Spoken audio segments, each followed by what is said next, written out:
a branitelj je na sud baš jadno.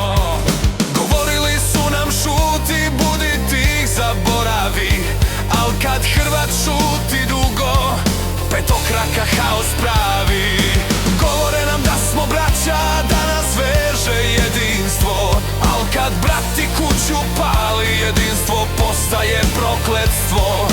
Njihovo bratstvo je laž koja košta, zato jednom treba ustati i glasno reći dosta. Jugoslavije više nema i neka joj ime trune, jer mi nismo bili roblje da nam drugi pravdu krune. Ne treba nam njihovo bratstvo, imamo svoje.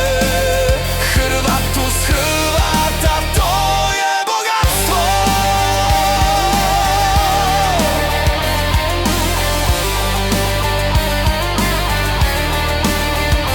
Rat je prošao, al se pamti tko je stajao prvi, kad je trebalo ginut, tko je dao krvi. Najlakše je danas pričati sigurnih fotelja, branit nam znakovlje, braniti nam pjesme, pusta vam želja.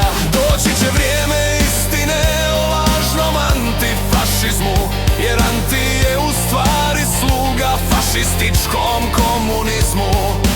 Mijenjali su povijest, ali istinu nisu slomili, jer Hrvati znaju tko su i gdje su im korijeni.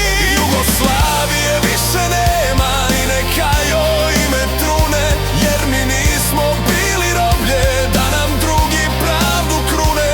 Ne treba nam njihovo bratstvo, imamo svoje.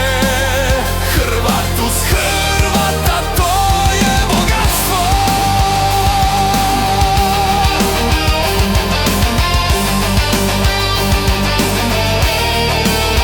Ovo je naša zemlja, ovdje naše srce živi, u njoj su kosti naših mrtvih, natopljena hrvatskom krvi. Jugoslavije više nema i neka joj